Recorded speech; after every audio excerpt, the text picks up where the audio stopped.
Henry Ford once said that motor racing began the day the second car was built. Since we've had legs to run or balls to throw, the will to win has become an integral part of mankind's identity. It doesn't really matter what it is. The rags to riches stories of combat sports, putting a country on your back on the pitch, or doing something that feels impossible behind the plate, some people just want the chance to stand up and show that they're great. Unfortunately, some people just aren't built for professional sports. Not big enough, not strong enough, or not fast enough. But they still have the mentality of a winner, still have the drive, and have a talent all their own. For some, esports would go on to fill this void. Enter Seth Hoffman, better known as Supr. He would go from a casual gamer to competing for millions of dollars on the world stage in one of the hardest games in the world. Today we sit down to discuss his story and how a hobby became a career.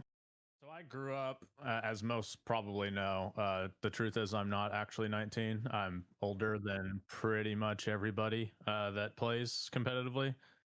So when I grew up, it was kind of what I would call like the video game boom. So I grew up when like Nintendo's coming out or Sega, and then like, going into the Xbox and, as it evolved. And I just happened to pick up the first Black Arrow, and kind of, that was when I think online gaming also was kind of introduced. And I spent time with my like dad playing it, and I play against other people, and I thought it was fun. Obviously, now when you're a kid, it's not like you're thinking, I'm sure nowadays actually people do feel that way, where it's like, I want to be a pro gamer, right? But obviously at that point that was not that was nowhere in my mind. And like, I've always been a very competitive person. I played a lot of sports in high school and that kind of thing. I just basically wasn't big enough where I could go beyond high school with it. And so it was kind of just a hobby for me when I went to college, or even throughout high school past that. I just always played competitive gaming, like through game battles or team compete, like those kind of websites that used to be around. And it kind of just evolved into something where I was usually better than everybody I played against, whether it was on console, or like heading into PC for Siege, obviously. And something that I never really intended to become what I would call like a career just turned out to happen that way. And in terms of like how it was Siege, I don't know. I feel like that was just the game that I bought and I ended up liking, because I did play Call of Duty when that first came out, and Gears of War. And I played with people who ended up being, great players on those games. Like, I played with Rambo and Big Timer on Call of Duty. I played with Kenny, who's on Optic now on Call of Duty. I played with Pharaoh, who passed away, who's like a really good Call of Duty player. I played with Atmosphere, who's like one of the best players ever on Gears of War. I played with Nick Merckx even. So like, I'm old enough to where I've played with all these guys, and I was good enough where I could actually play with them on those games. I just was like always drawn to Rainbow for whatever reason. I couldn't even tell you why. He got into Siege right at the beginning, but while he liked the game, he didn't care for the platform. So I actually played Pro League of Rainbow Six Siege on Xbox. And I only played the first season. I didn't really like the game on Xbox at the time. There were a lot of issues with it, I thought. And on my team then was I believe it was like Beastly. If I'm sure some people know who he is, and Karn was on that team, and some people like that. But yeah, when they canceled the Xbox Pro League, I kind of had a renewed interest. From the word go, Supr played among talented people, and it didn't take long for the transition to PC to open the door back into Pro League, this time on Era. And yeah, I played a couple months of ranked, really, with Geo and King George, and people thought I was good enough to get an offer. So the original team was me, Gurmy, my man, J9, and K9. And then we eventually ended up replacing J9 with Bosco, who I actually had. The funny thing is, I didn't really get along with Bosco on console, but I had told Gurmy and my man that we should try this guy out, because he was like, he won SI on console. I knew he was going to be good. And so we tried Bosco out for J9, and obviously ended up picking him up and even qualifying for SI. While they qualified for Invite that year, it didn't go particularly well as they stepped onto the international stage for the first time and fell short, finding themselves unprepared for the step up in competition. I mean, yeah, I'll be like, when I joined that team, it was for fun. We were getting paid, I think, like $600 a month, even. Like, that's a hobby to me, right? And the fact that I was able to qualify for SI, or even do well in Pro League, that was more than I was even expecting. Players of today will remember Supr as one of the game's last true tacticians. But back in those early days, he could gun with the best of them, earning himself a nickname that he could wear for the rest of his career. Individually, it was probably the best I ever performed, which is funny because I would also say it was probably the worst I ever was as an individual player. But statistically, that was probably the best era of my career, no pun intended. But yeah, I was, that's what launched my career. Really, is that's kind of what got me on the map, at least in terms of PC Siege. His time at Era would be considered a success for most people, but conflicts within the team would cause him to move on. Yeah. So after Era, there was some like drama within Era. I don't exactly remember what happened because it was so long ago. I think at that I had talked to my man um and K9, and we agreed that uh Gurmy needed to go because he, at the time, he was very unwilling to like change off of his operators, and he was supposed to be the IGL of the team. And I think at that time IGLing was like way less intense. But we kind of had agreed that he needed to go. And then when we got back for I guess Gurmy had talked to my man who he was really good friends with, and Bosco, and they had decided to let me go, which was, at the time I didn't really care. Like I said, it was like kind of a hobby. It wasn't really the best decision because as we already said, like on that team, I was a really good statistical player and we did have some good, accomplishments. So I kind of like felt like that did me wrong. And to be honest, that was kind of why I kept playing, just because I was like, well, I know I'm good enough to play. I did good in the league, so I'll just make this random kind of team with friends and see what happens. Finding new motivation, he would go to form Elephant Gang, which is where he first dipped his toe into the role that would go on to define his career. I don't think it was anything in particular that happened. I just think that that was a role that needed to be filled. I've always been somebody who's like pretty thoughtful, I guess I would say, and I felt like I would be able to do it. Um, I also think like naturally, because again, I don't think IGLing was necessarily always thought of in the way it is now. Like to me at the time, I would say IGLing was like the leader of the team.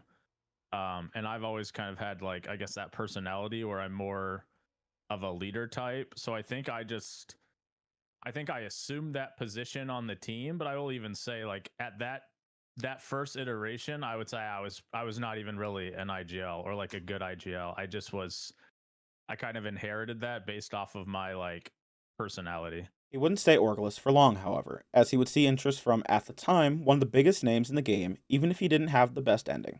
And you eventually ended up getting the call up to Rogue before being later dropped due to conflicts from the management not liking you, as far as I'm aware. What was the time on the team like for you? I mean, yeah, Rogue was a good experience for me, obviously until the very end, really. But that was the first time I was paid enough to where it was like a livable wage. And we had the team apartments in Las Vegas. Um, and that was just a really good team. We had success even though I wasn't on the team that long. We made the first final that Rogue ever made when I was on that team. When we ended up losing in the DreamHack finals, but that was the first time they had ever made a final, like with that org. We obviously qualified for SI and for the NAL or whatever they called it at that point, like the season finals. Um, and we beat EG's ass when we played them on LAN 2 because they, I think, had just picked up Geo, and we like literally smoked them. So I think it was. I enjoyed my time on it. I think that showed me that it could be something I take more seriously because I was getting paid enough to live. And once again, I thought that well, I would say I wasn't as good statistically on that team. I would say a lot of the success the team had was because of some of the things that I brought to the team and that I ended up bringing like throughout my career to teams. So yeah, I was happy with my time on Rogue. I thought obviously in the end it didn't go the way it should have. I think that roster probably goes differently if I stay on that team, but yeah, no complaints there. So for the first time, this hobby was beginning to look like a true career opportunity. But with his time on Rogue over, Supr would return to Elephant Gang in pursuit of new opportunities, and it would come eventually, but not without some turmoil. Yeah, so it was kind of interesting. So at the time, eGang played CL without me, and they made it to the promo game. And everybody thought they were going to win. I think they were like, I'm pretty sure they were the heavy favorite to win. And they ended up losing the finals game to a Chiefs team. And that was like a big issue because I knew that I was not going to be on Rogue before we even played the finals because they told me. So I had already spoken to eGang and I was going to join back after they qualified for Pro League. And then they ended up losing that match. And I kind of just said, well, you know what, fuck it. I'll play. I think we could win CL again. And I think if I'm playing, it would probably be even easier. But yeah, that was actually like pretty interesting because at the time we had even had like some plans. Ghost, who was on the team, was really good friends with Bolo, and Bolo was going to be turning 18 soon. So we had plans to try to pick up Bolo on that team. Hyper was also going to be turning 18, and I wanted to try to get so like that could have been like a very different, interesting kind of team if that team would have actually made Pro League that season. But obviously they lost, and then Bolo ended up joining the team that beat us. And yeah, that they did go through some roster changes. Like Mark the Shark ended up getting picked up to Pro League. He was on that team. Benji ended up getting picked up to Pro League. He was on that team. Ghost ended up going to Pro League. He was on that team. So yeah, it was kind of the roster was always in turmoil because I think that was thought of as the team that had like a lot of Pro League players or at least Pro League level talent. So people were always kind of poaching. Eventually, though, the Sonics would come knocking with an offer the team simply couldn't refuse. Once we had settled on a team, we signed with the Sonics, obviously, which some might know we actually had interest from the Sentinels at the time, who were also an org that was just starting out. Obviously, now they're huge in Valorant and whatnot. But we actually chose Sonics over Valorant, or sorry, over Sentinels at that time, which, you know, both orgs were like brand new then. So it's kind of funny. So Darren, who is now the CEO, at the time he was my job, he was the general manager. He reached out to me and he was like, we'd be interested in picking up your team. We can offer you, you know, X salary, which at the time was like a very good salary for Challenger League. I think it was like $2,500, maybe $2,000. It was like a lot for Challenger League. And we'll put you in team apartments out here and you guys can play from here. And then Siege, that's like literally unheard of for a tier 2 team. So I like at first I was like, I basically just didn't believe him, and he had to like he flew me and Goddess out to Harrisburg to like check it out and see it was legit and everything. And then once we saw that, I was like, there's just no way we signed with anybody else. Like even if, you know, even if they're offering a competitive salary like Sentinels, for instance, which I don't think they were. I don't remember. Like we're also getting housing, and like this org is essentially picking us up to be their like main team from the get-go. I'll be honest, I think Goddess had a lot to do with that. At the time, she was just released from Cloud9. Obviously, she streamed way more often then and was a pretty big streamer, had been on like Forbes 30 under 30. And you know, she was and still is a big deal in the female esports scene. So I think like she probably had more to do with us having that interest than me, if I'm telling the truth. With a future in esports secured for the time being, success didn't come immediately as the team would go through plenty of roster moves trying to find success. So when we qualified for Pro League, I think we were actually pretty under talented. It was me, Avian, Ghost, Lauren, or Goddess, and who am I forgetting? Why am I forgetting somebody? Me, Avian, Ghost, Goddess. Oh, and Neptunes. And Neptunes was a really good player in Challenger League, but Ghost and Pro League, even when he played on Rise, he didn't do great. And with Avian, he kind of just had like a lot of issues in terms of like play style, and he had been playing a while, and I think the game just kind of like caught up to him. So I would say like we were pretty under talented, and then we made the moves to try to get Gomfi and Sleben on the team, the first imports for NA Siege from EU. And obviously they ended up having like the visa issues where we saw like a small glimpse of that team when we played at Dreamhack Montreal, and we were able to do like decently well. We beat FaZe, and then we lost 2 on maps to Liquid for like top 3, I think.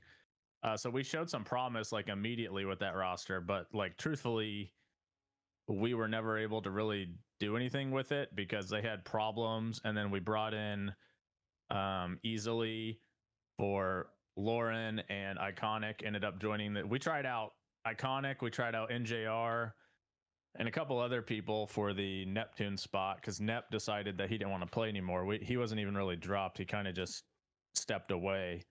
And obviously we chose Iconic. And yeah, that team did have talent.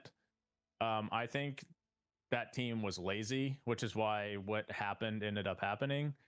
Where I felt like Easily wasn't as invested in the game anymore, and Sleben and Gomfi kind of followed Easily, I would say. And then Iconic, who was like at that time a brand new player, who's 18 years old, I think he became friends with them because I've always never really been too close with my teammates because I just don't need to be. But I think they all kind of formed friendships, and I just think it steered the team the wrong way. We had, when we originally brought in Easily, he was going to be the flank watch and not the IGL, but he decided he didn't like playing flank watch, so I didn't even get an IGL on that team, which like doesn't make sense for me to be on a team at that point and not IGL. And then yeah, it just kind of, I thought that group was lazy. I didn't think they put in the effort. I didn't think they saw the game correctly, and I think it just started creating more of a divide within the team, and eventually, obviously, what happened. So, in search of new teammates to help carry the Sonics banner, Supr would go on to make the last roster moves of his career as a player. So, you go into 2021 and you pick up who will end up being your teammates for the rest of your career in Rexon, Kansan, Grixer, and Yeti. Looking Mm-hmm. back, the pickup seems obvious, right? They're obviously fantastic players still to this day. But at the time, they weren't exactly a success story, finishing last in the league. However, they did 2-0 the Sonics that year. Did you see something in that loss that led to their pickup? Truthfully, no. I wanted. The funny thing is that you didn't even mention, but when we were playing our promotional game in Challenger League, we actually lost to them, and then we relegated Rise out of Pro League. So they had even technically got into Pro League through us. But yeah, I knew Grixer was good. I think Grixer had a reputation of being a good player. He played way different roles back then. But the rest of the team was kind of unknown to me. I wanted Rexon. We even tried out Rexon on the other version of the Sonics for the spot that Iconic got, but Rexon did not like playing with Easily. Like the scrim just did not go well. Sonics had asked me to try out, so I tried out. It was the worst tryout I've ever done because it was pretty bad. I'll never forget scrimming on Villa, and Easily telling me to hop out the 90 window was mute because Jackal was mud window. So I hopped out, doing what he said, and I think I died or I made it back in. But his response after doing that was, "You just gotta play smarter, bro." And I was just didn't know what to say. I mean, it's my tryout, so I'm not gonna argue with this guy in my tryout. But I was just like, whatever, just water down my back. Like, I don't even know what to say. Like, that's just insane to me. So I knew I wanted Rexon and Grixer. With Evan and Yeti, that wasn't obvious. I actually had a lot of concerns about Yeti. Yeti had kind of developed, I would say at that point of his career, a reputation as somebody who's kind of like a fringe pro league player. Like he would always be in that, like, he would bounce back and forth between Challenger League and like one of the bottom pro teams.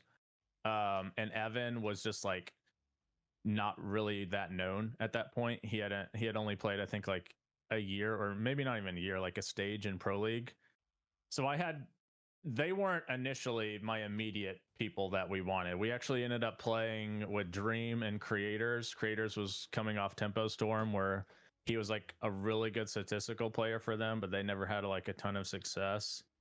And it just didn't feel right with that team. I know Richie told me at that time like he just did not want to play with Creators. He thought Creators was like a baiter essentially. And then Creators told me that he wanted to play with Richie, but he didn't want to play with Grixer because he preferred Dream to Grixer. And so it just created, and like truthfully, I always was with Grixer. Like me and Grixer at that point were essentially like a duo. So like Creators kind of eliminated himself from the equation. Richie didn't want to play with Creators either. So like that was that. We decided we didn't want to play with Dream. And so we basically just got to the point where it's like, well, why don't we just try out these guys? And I will say I was like hesitant because I was like, well, eUnited were not good. So like, why would the same team with me be that much better? But once I started playing with them, saw their play style, and I think the talent that they had and the chemistry that they already had built with each other, and how I was kind of able to slide in and naturally have chemistry with them. It just worked. I think it was lucky a little bit, honestly, but yeah, it just seemed it pretty much started working from like day one. They found the right fit, but the level of success the Sonics found was certainly no accident, as Supr clearly brought something these talented young players were lacking. I'm not going to take the credit for what a lot of them became as players, but I think I definitely helped. How would I say, like mold or teach them how to play the game correctly. I think they were all obviously very talented, but I don't think they saw the game correctly. I don't think they were taught to play the game correctly. I don't think they ever played within actual systems or like had an actual IGL. So I think I think I helped them a lot, obviously, and they also helped me a lot because I had players who could actually play the way I wanted to play. I never really had a team that fit around how I wanted to play, which is, I would say we always were on the faster side of teams, especially for NA, and we always played to plant the bomb, even if we didn't plant the bomb. And like you truthfully need certain players to play certain play styles, and it just so happens that those guys were able to. And credit to them, they did like blindly trust everything I did. Like nobody ever questioned what I was saying we should do. Nobody ever questioned what we did, even if we lost or won. There was never like really any doubt on trusting that I knew what I was talking about. Regional success in Siege is important, but only in the sense that it opens the door to compete at an international level, something that didn't go well for the team. I think in the Mexico tournament, that was just like getting experience. I think, the only person on that team at that point who had ever qualified for like any sort of what I would deem as like a major, basically. And so for everyone else, and even myself too, because while I had played internationally, like at majors, I had not played in a while at one since I was like on Rogue. So it was, I think, just more of a shell shock to like the different region play styles and how much better some of those players were than like what we were used to. And then at the Sweden major, I thought we actually played a bit better. I think we realized a lot of things at that Sweden major of what we needed to do. Because we ended up, I know we didn't make it out of groups there, but we technically had like a really tough group. We had BDS and NIP. NIP ended up getting second at that tournament, and they went last map, I think, to win. And then BDS have obviously always been like pretty strong on LAN. But we realized stuff over the course of our groups there where like we ended up having an overtime loss to BDS. We went, I think, maybe overtime against NIP, or it was like 5-7. So I thought that we identified a lot of things that we wanted to do against international teams at that event going forward, and like our play style. And once that tournament was over, we took no break. We immediately started preparing for SI, because I think we realized, or at least I realized, some of the things that we needed to do. Learning experience or not, they weren't going to sit on a loss, and as a result, Supr and the Sonics came back stronger than ever. So we went straight in from that to NAL season finals, where we obviously won the NAL, and then right into SI, where we had a really good run. And I honestly think that SI, we had a lead against Empire in the semifinals to go to the upper bracket finals and play TSM, and everybody knows that we were like really dominant within our region that year. So like, there's some other multiverse out there where maybe we close out our lead on Empire and beat them 2-0, and then maybe we beat TSM and we're in the finals of that SI. But yeah, I think those majors were learning experiences for us, and we just obviously it helped us at least for NA and that SI. The team put in the work and it paid off in the server. Many would call it their best performance, and Supr would go on to agree with that. Yeah, the team truly seemed to be firing on all cylinders looking at that invite. Would you say, looking back, besides the Razor Invitational, was that your best performance as a team? The Razor Invitational was like a meme tournament, but I know. I'm just joking around. yeah.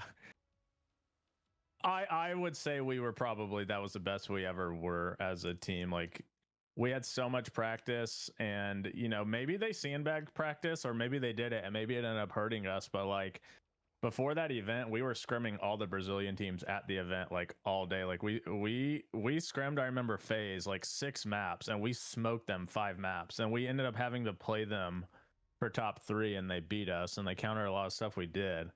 But yeah, we were going into that event just really confident, and obviously like firing on all cylinders. Grixer had like an unreal tournament. I'm pretty sure he like still holds the record for like kills per round at SI and something like that. So yeah, that was just I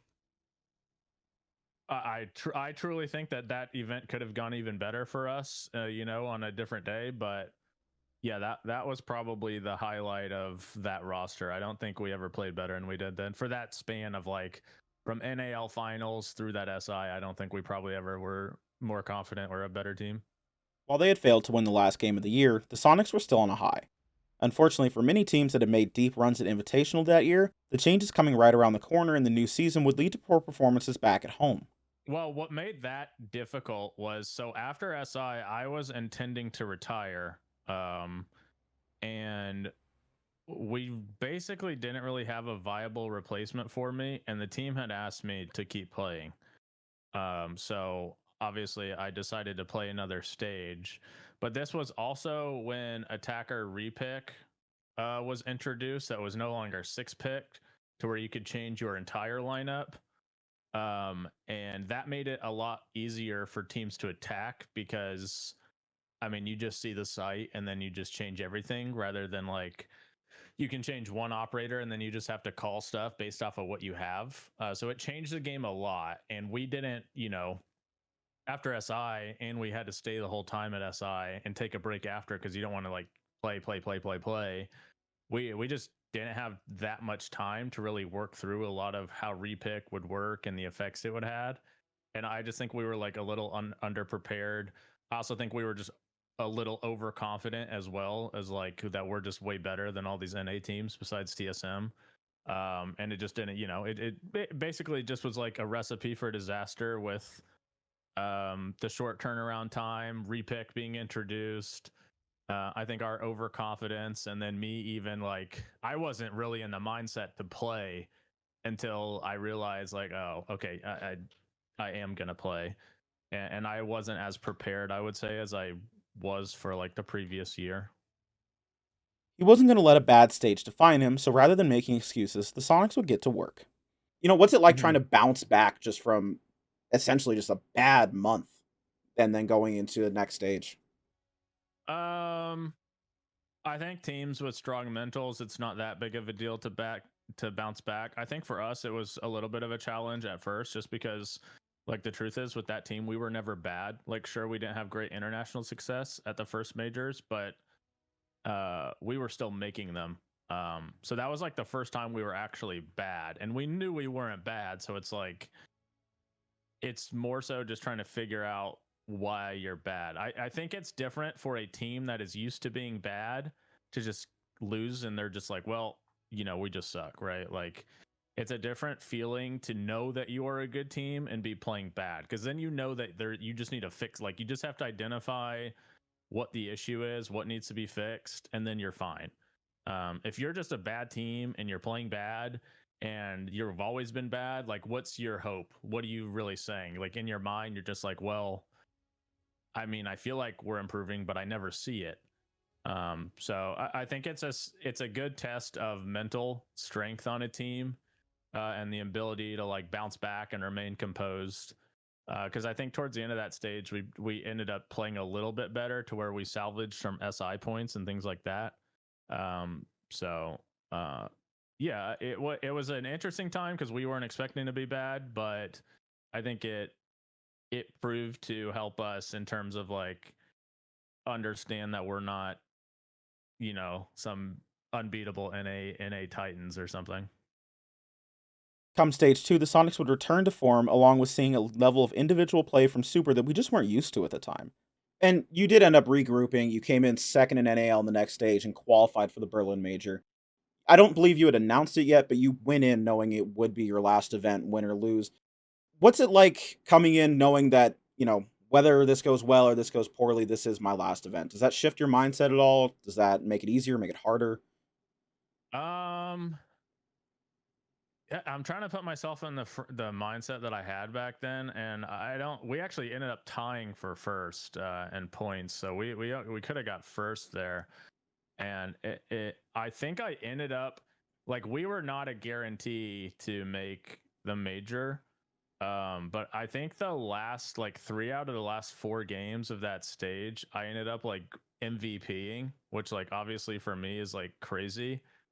Or Parabellum? So yes, so I think I was just like in a mode where even I was like, I'm not missing the mate. Like it's almost like a refuse to lose kind of mindset where it's like, to me, I'm gonna finish well, at least making the major. Like, obviously what happened at the major happened, but like I wasn't going to go out not my team had been dominating that region for a while at that point. I wasn't going to just go out losing in my own region. So I think I just for whatever reason played better to like help us qualify, I guess. He knew his career was coming to its close, and he was determined to end on a high note. The stage was set for Supr to ride off into the sunset with a dominant performance at the Berlin Major, but it wasn't to be. Conditions at the event were poor, to say the least, and while he doesn't like to make excuses, he admits it was a struggle for him to try and overcome. Yeah, I mean, for me, that was the worst event I've ever been to. Obviously, I know everybody deals with the same conditions, so it is like an excuse in a way. But our team was better than we played at that event. I think it was weird for the team knowing that I was not going to be on the team anymore. And then for me, it was just fucking miserable at that event. Like this is gonna sound crazy, but I was sweating so bad, and like my arms were wet, and like the mouse feet on my mouse literally came off during our match. Like it was just not an enjoyable thing. I kind of think that I even got like chalked mentally from like how uncomfortable I felt. I know on the first Playday too, it also started off really weird. We had a 5-1 lead in our first match against G2 and ended up beating us in overtime. Um, so I just think that was like a weird event. And to be honest, I think I like was maybe in a mindset of like I just want to get it over with. Like that it is what it is. But yeah, I don't think that we played well at that event. I think I didn't play well at that event, but I think we were all kind of like mentally shocked a little bit from maybe the circumstances, knowing that like because we also knew that Gunnar was going to be on the team at that point too. So maybe it was a combination of like excited to try, for the new roster, coupled with like how miserable the conditions were. And yeah, it just didn't, it is what it is. It didn't go well for us there. Everyone goes out hoping they will win the last game they play. Everyone wants to finish on top and ride off into the sunset, but for Supr, it wasn't to be. He would finish his career as a player in defeat, but he did so with grace, picking himself up and carrying on. Seth Supr Hoffman would leave behind a legacy that reminds me of one Chael Sonnen. He was willing to be the bad guy, to do the dirty work, and even if he was never able to reach the very top, he always made sure you felt his presence, never making life easy for those put across from him. Not only did he prove himself to be a valuable individual, he also lifted up those around him. Teams didn't always work out, but those who played with Supr always took something away from his guidance and his knowledge. Don't just take my word for it, though. Here's Rexon with an honest take on who Supr was inside the server. As a player, Seth wasn't very good mechanically. Like, I don't think he was like. It's weird because he had good aim, but sometimes it wouldn't make sense because he would hit shots. Sometimes it was definitely weird. But no, his whole thing is like if he knew we were gonna be like he wasn't gonna get any kills, he would try and make up in other aspects of it, like like the vase, the strats, the calling, whatever it may be, adaptations, and that's good. But I feel at the highest level, like you cannot get away with that now. You cannot have one player that gets no kills, but makes up for that because everyone now is shooters. It's very crazy. It's a lot of these rushes. Like it's just the game is so different now. But no, as a player, I mean, besides that, he definitely like very hardworking. Like he does put in a lot of effort. He does care about it a lot, and this is something that I mean, he might be doing this until Siege dies. I'm not even kidding because he's very passionate about it. Um, and I don't think he just does things for fun. Like I think he's everything has purpose. So With the benefit of hindsight, I asked Supr to look back on his career as a player. That was the end of your career as a player. When you look back on the entirety of that career, do you have any regrets? No, I mean, I think from my playing career, honestly, the only regret I would have is, and it's not even a regret but I really do feel like that SI could have, I feel like we could have gone even further than we did at SI. Had we like literally one round away from 2-0ing Empire. So that would kind of be my only regret, but I would say no, I don't really think I don't really think I have any. What were your favorite moments as a player on or off the server? Um, I mean, the one that comes to mind obviously is when we were in the NAL finals and we were down to OXG. I think we were down 1-0 maps, 7-6 rounds to OXG, and it was like a 5v2, or maybe it was a 4v2, and I killed Laxing on the plat, Vert covering the bomb, and then the bomb planter with smoke, and then we won that round, won that map, and then ended up beating them and 2-0ing Dark Zero the next day. So I think that was like a cool moment for me, just because if I didn't make that play, like if that didn't happen, we lose to OXG right there. We don't win NAL finals, and then who knows? Maybe we would have done well at SI still, but who knows? So that's kind of one that sticks out to me. This one I don't think there's even a video of, but one that also sticks out to me is when we were playing in Challenger League through our the Challenger League playoffs. We played against like Yeti's team, which was Disrupt, and they had 5 players on the team who ended up being in Pro League. And we played them on Consulate, and I had like 25 kills on them on Consulate. And I just always think of that as like hilarious about how bad players used to be, where I was getting 25 kills on a map.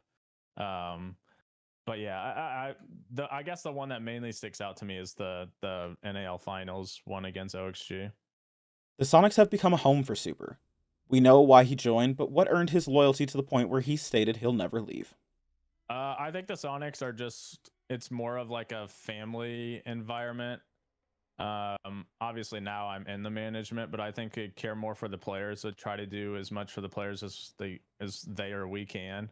Obviously, when you join a big org, or let's say you're joining a TSM or a Cloud9, and there's you're not going to have the same amount of, especially if you're like Rainbow Six, as opposed to like, let's say you're on the league team, like you're not going to have as much of a say within the org. You're not going to get as much attention from the org. They're not going to care as much about you. You're kind of just, a cog in the wheel. Whereas like with the Sonics, we value all of our teams, we value all of our players as if they're like part of, the family in a way. So you just will always have, like for instance, I'm the general manager of the Sonics. I would say on a lot of orgs, you don't have a direct line to like contact the general manager. But like for me, any of the players can message me whenever they want and have the ability to like talk about whatever and, be heard. So I think with us, it's just more of an opportunity to feel like you have a voice rather than you feel like you're just part of like a corporation. When he finished his career as a player, Supr moved into a management role at the Sonics, which appeared to be a smooth transition, but it did come with its own challenges. Yeah, no, I mean it was smooth. To me the biggest thing is, well, there's a couple things I guess. So obviously being the general manager of the org, that means that I have to be more involved in other games, and I'm obviously not as, let's say, using our PUBG team for example, I'm certainly not as well informed about PUBG as I am about Siege. So I would say that's the biggest thing, is like understanding that you have to find people in these other games who you can trust to give you opinions on your teams. Like essentially finding a version of me who could be the coach or something in another game who you trust their opinion on how the team should play or the players and that kind of thing. Because like I can't, like let you know, I'll just use an example. Let's say I pick up a Counter-Strike team, right? I'm not going to know what the fuck I'm talking about. I have to be able to find somebody that I trust to give a well-informed opinion on these other games that I'm not an expert in.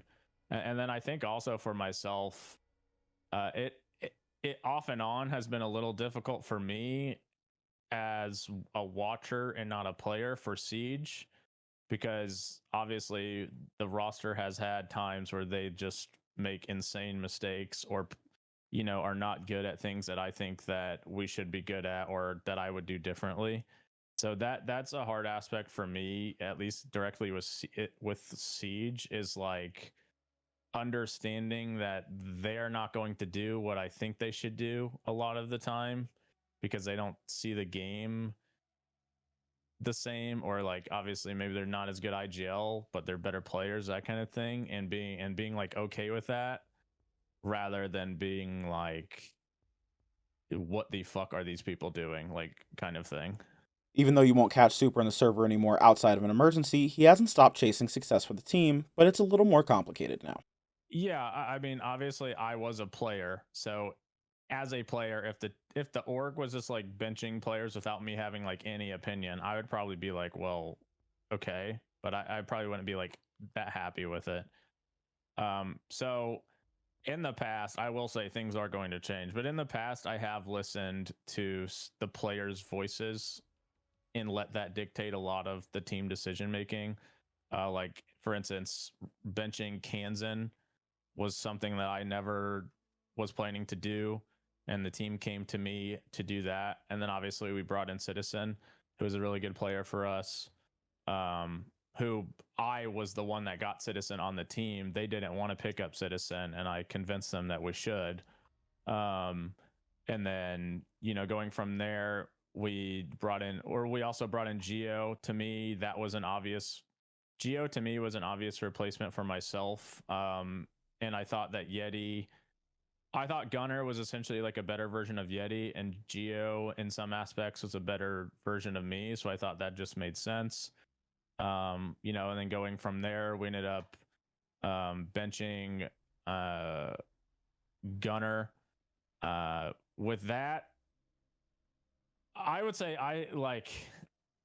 people will take this the wrong way, but if I had to do it over again, I would have benched Gunner earlier and picked up Ashen, because I knew Ashen was going to be really good and I wanted to pick up Ashen, but we had just, Gunner hadn't been on the team for very long, and I thought that he could still, like, Gunner is a very talented player. He just was having a problem, I think, fitting into how we play.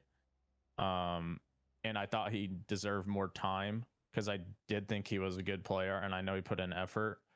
And obviously, we did have success with Gunner. I mean, we had 2 top 4 majors. We had a really bad SI. But I probably, if I had to do it over again, I would have just cut ties with Gunner earlier, since I did anyway, and brought in Ashen. But obviously, once we eventually cut ties with Gunner, we brought in Ambi, who to me is like a foundational player for us. I think he's really talented. He's going to be a great player and already is.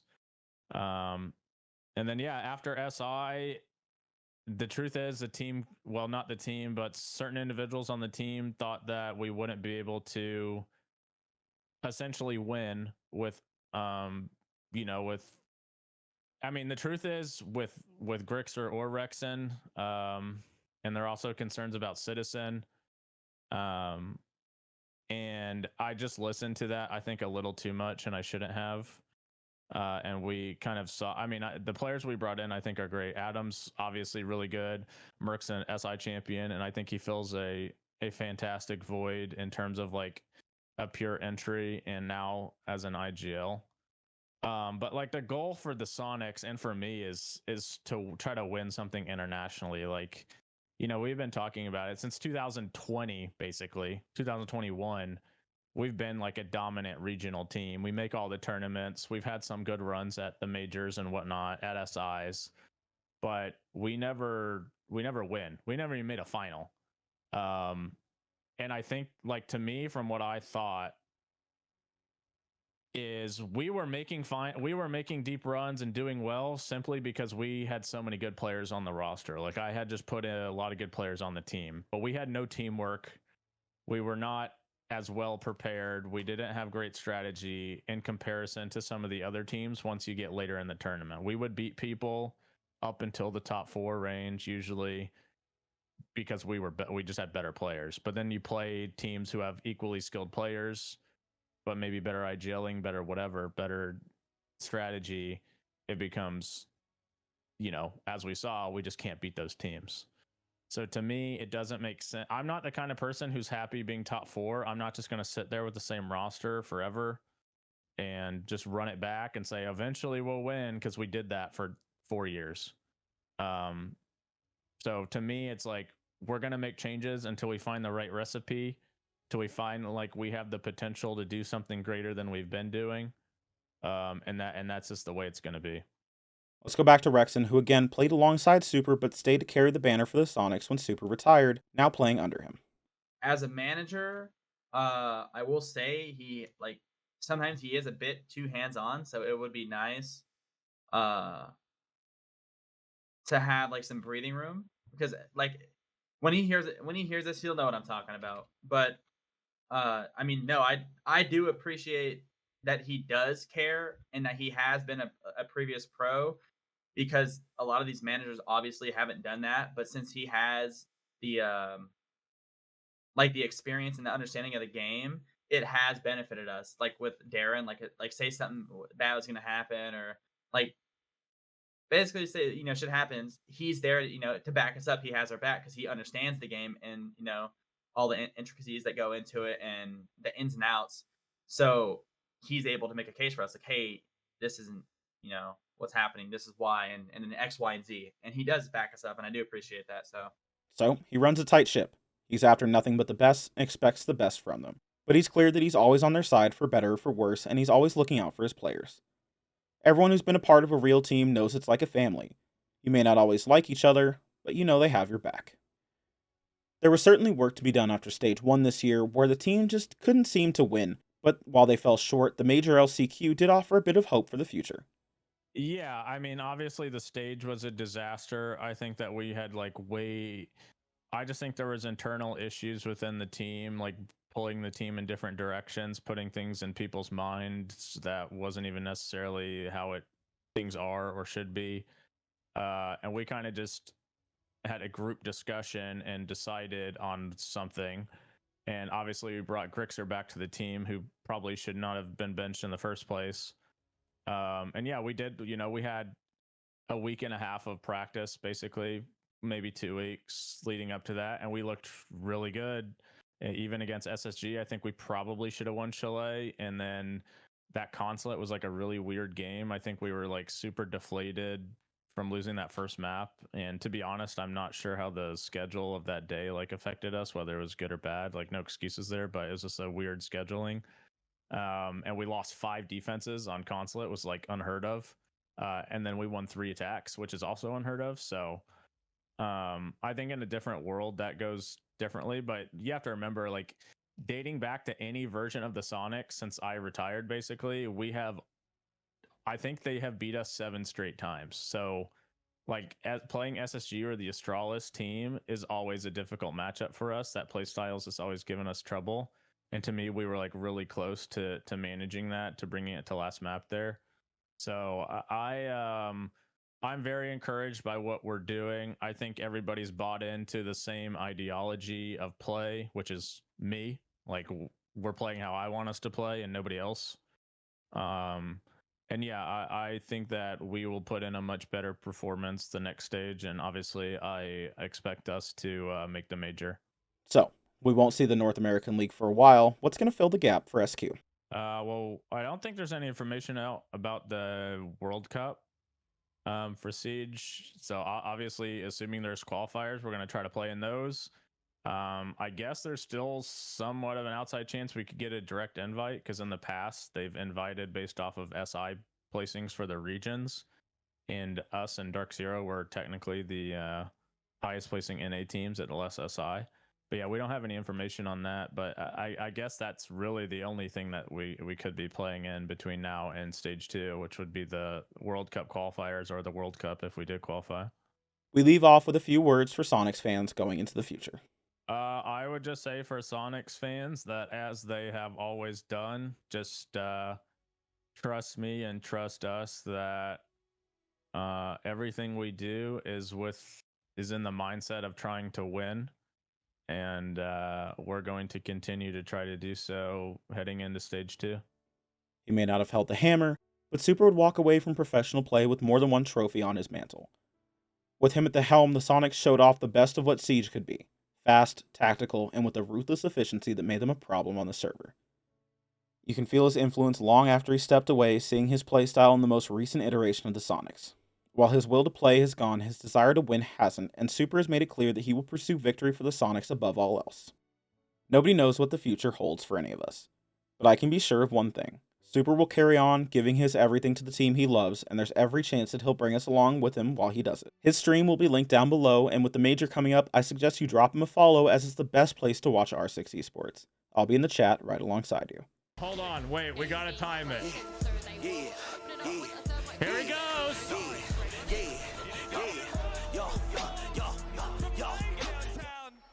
Tosses his C4 and claims 2 lives of FaZe. Hot and cold, looking for something, but nothing can be found. It's into the meat grinder once again for SSG. Every player. I have 2 other projects coming up in Mass Effect, and then a sit down with another fantastic player, along with possibly an update on XDefiant when it drops in a few weeks. Thank you to everyone who's come along the journey. I appreciate every single one of you. If you'd like to see more of it, do me a favor and subscribe. With that though, this is Purple signing off. Have a wonderful night, and always remember to smile. Thanks, guys. Penguin, how did you die to a smoke? What are you doing? Are you shaking? I clipped it out of Are you fucking shaking? What are you doing? I am 35 years old!